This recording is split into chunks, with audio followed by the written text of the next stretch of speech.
Hi everybody, Dan Illman, Nicole, Russo. Day one of the Saratoga Select Yearling sale is in the books. Overall, a very healthy sale. Got off to a slow start. The buyback rate early, hovering at about 30%. It ended up at a very respectable 22%. All in all, I thought a healthy sale. Yeah, very much so. I thought it did take a little bit to find its legs here, which is not uncommon. The market's very selective, and at the start of these sales, buyers are kind of feeling each other out to find where that ceiling is. You see consigners and breeders kind of adjusting their reserves in response to that. So the sale did pick up momentum as the night went on. We finished with the average up about 7%, a really healthy number, and the median finished on par with what was a record level last year. The story leading into the sale was, of course, American Pharoah's first crop of yearlings. He had a tremendous night, although at first it appeared maybe it wouldn't be so great. One of his high-profile offerings, an early RNA. Yeah, he had a colt who was an RNA at $800,000, but I was surprised maybe that the high bid didn't go higher than that, but I wasn't surprised that the horse was an RNA at that level. He was a $575,000 weanling purchase as a pinhook prospect, and you knew that they weren't going to let him go without making a profit on him. Perhaps, we'll see him down the road in another sale, but American Pharoah did finish up with his average over $500,000, led by two seven-figure offerings, so a really strong night for his first crop that has continued to draw buzz internationally. And one pinhook that really worked out was the American Pharoah out of Life at 10. $500,000 weanling purchase, sold for $1.2 million. What a looker. Yeah, very much so. Purchased by Larry Best, OXO Equine. Of course, Larry Best having a lot of success on the track with some of his early purchases. He's really still a relative newcomer to this high-end auction scene. And really, Life at 10's filly who sold here, who actually got a great catalog update about 5 hours before sale time when Life at 10's 2-year-old of this year won on debut at Woodbine. The mare now 3 for 3 with her starters on the track. And this pinhook, as you mentioned, a really great story. Memories of the late William Graves, Fasig Tipton executive, were everywhere tonight.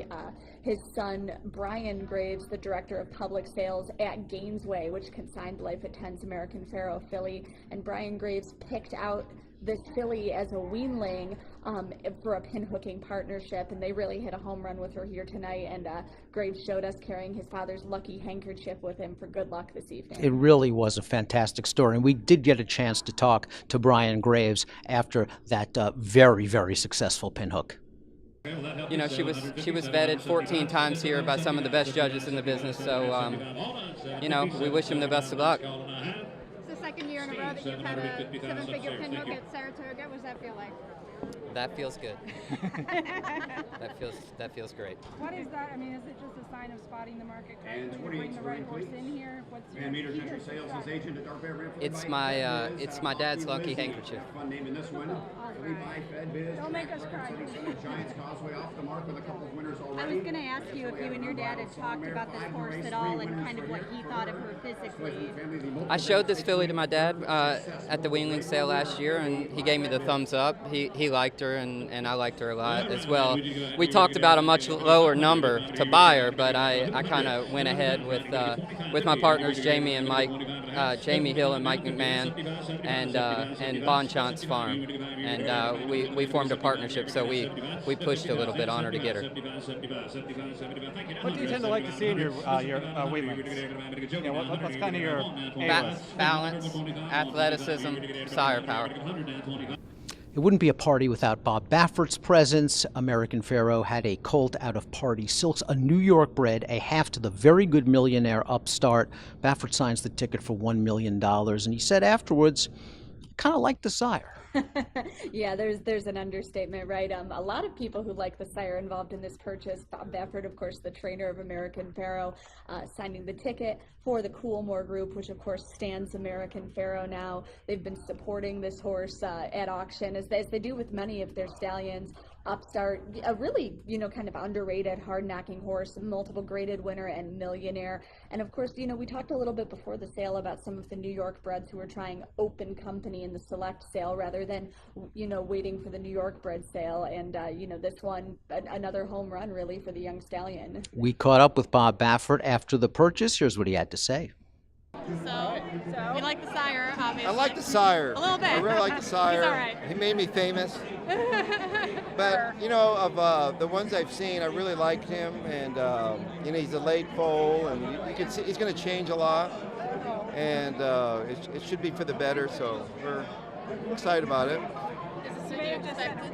They've just set a record for buying a New York bred for $1 million. Any chance He's a New York bred. He is. I get to come back. Have to upstart who ran behind you a couple times. No, no, it's you know, it's exciting. You know, it's a lot of money, but you know, he was a beautiful little horse. So and they had him looking great too. But it was like love at first sight. Who's he for?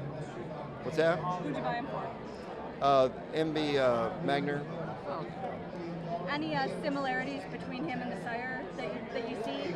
You know what? I can see a lot in him. You know, he's stamping his foals pretty well. The you know, with their head, their demeanor, and everything. So, but he had a great athletic body. You know, so that's the whole thing. You know, that's what we look for. But you know, he was. You know, the price tells you it wasn't like I had to do a lot of thinking about it. So, but I'm glad I got to train him. Did you expect to have to go that high? I really didn't think. You never think they're going to go that high, but you know, there's a lot of excitement here, and it's some really good horses here. They've done a great job of gathering horses here. So I know you've been down this road a lot with good horses, but Thank you. I appreciate it. I know you've been down this road a lot with good horses, but how's it feel to sign the ticket on one from your first Triple Crown winner to see them mature into this level? Is that the first? No, there's been other $1 million foals. No, your first Triple for you. Oh, you know, I don't really think of it that way. I just think of it like he's a really good horse, and so hopefully he can follow in his daddy's steps. And now the pressure's on. First New York bred Triple Crown winner. We'll take it. Bob told me. Yes, look at her. Plus she emailed a picture of me. I did email you a picture. That's funny, thank you. Alrighty. She sent me a picture of him like, Daddy, I need Bob Baffert to train me. That's good marketing. What do you think of the market at this point in the sale? You know what? It's the good ones. You know, the really good ones. Everybody wants them. So it's like but there's good horses. You know, there's a lot of money here. But I mean, if you want to compete, you have to step up and buy them. So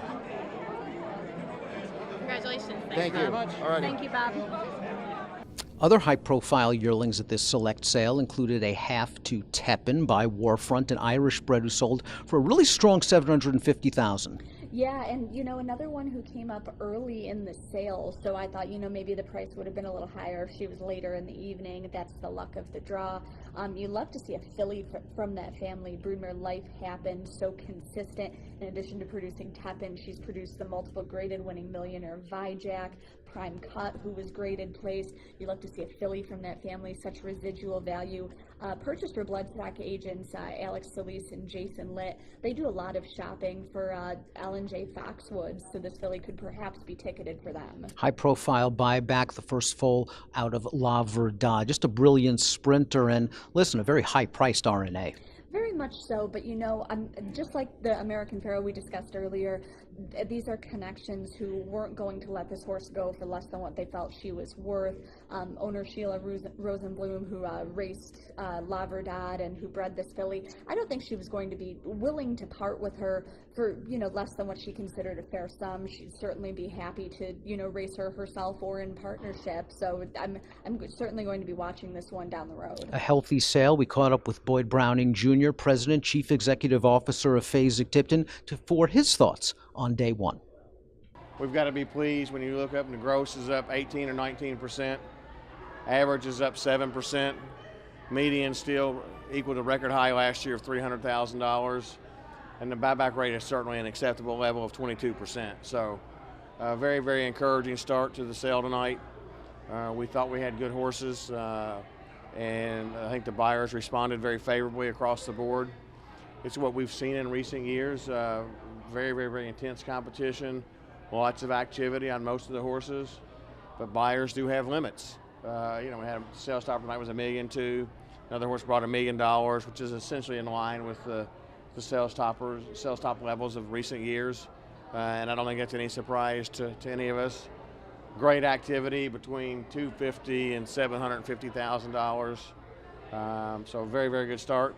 The one interesting stat when I was just kind of glancing at the results quickly was 7 of the 8 top prices tonight were fillies. We knew we were really strong with some fillies. May have been kind of filly heavy tonight, and I think we probably got a little bit stronger colt group tomorrow. But you know, we had some spectacular fillies on offer tonight, and I think it just shows you that the buyers are demanding quality, whether it happens to be colts or fillies, and they're willing to give significant prices for both colts and fillies. Well, I think it's probably a combination of factors. You know, I think every sale generally takes a few minutes to find its legs and to find its level of comfort. I don't think that's unusual. I think the catalog, the way it fell tonight too, honestly picked up after we got through maybe the first 45 minutes to an hour. So I'm not smart enough to differentiate or analyze that completely, but I don't think it's any surprise when you start off. I think a sale builds momentum, and I think we've got a lot of positive momentum that will carry over to tomorrow. Big night tomorrow.